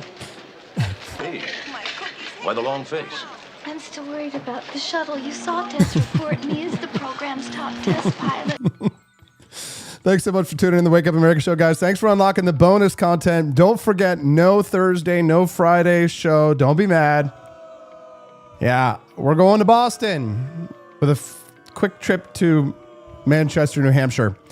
Thanks to Nelson, Drew Van Runkle, everybody else who's helping to build this community, Quest Fanning, and others who are helping us to build the For Liberty Network. Without you, none of this would be possible. People like Mr. Dash over there on YouTube as well. One day we'll get you over on Rumble. Come on. It's free real estate. It's free real estate. Free real estate. Come over to Rumble.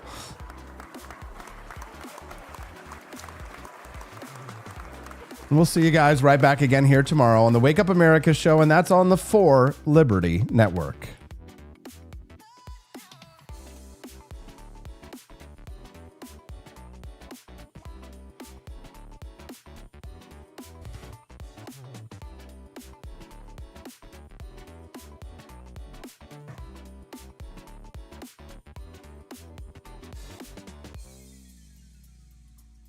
In the year 1740, in a Jewish quarter of Poland, a boy was born who would one day hold the financial fate of the American Revolution in his hands.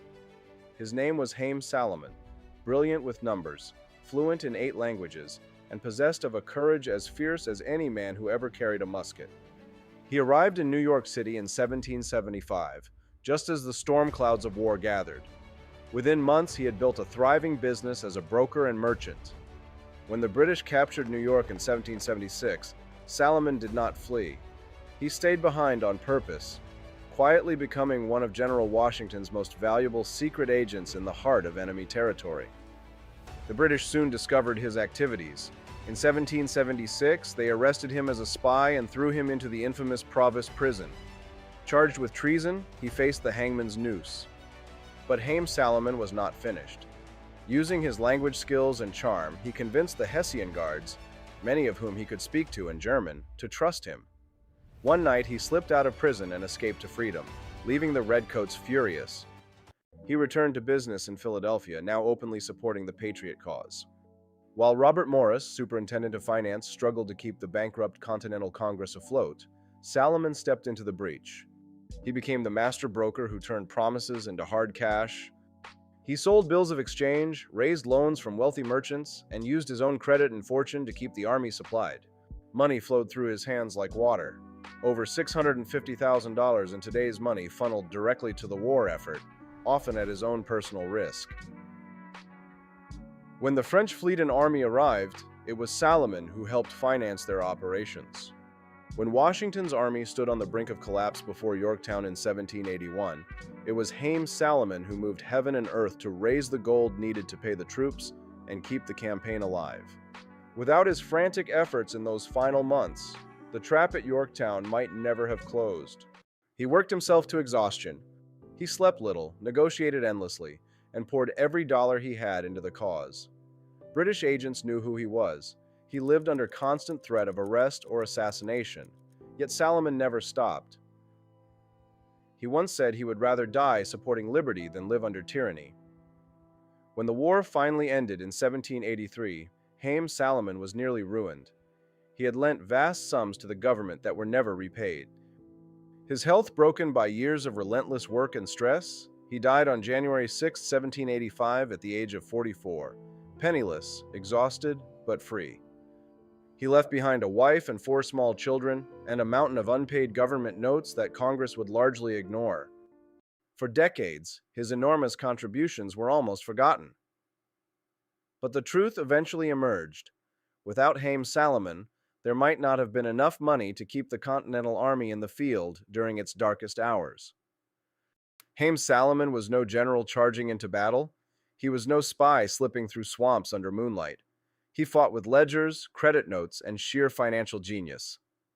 While soldiers bled on the battlefield, he bled gold for the cause, quietly, brilliantly, and at the cost of his own fortune and life.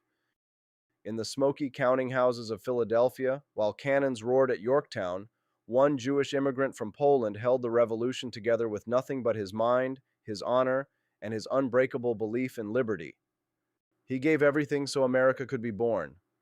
And though the new nation forgot him for a time, history now remembers. Hakeem Salomon.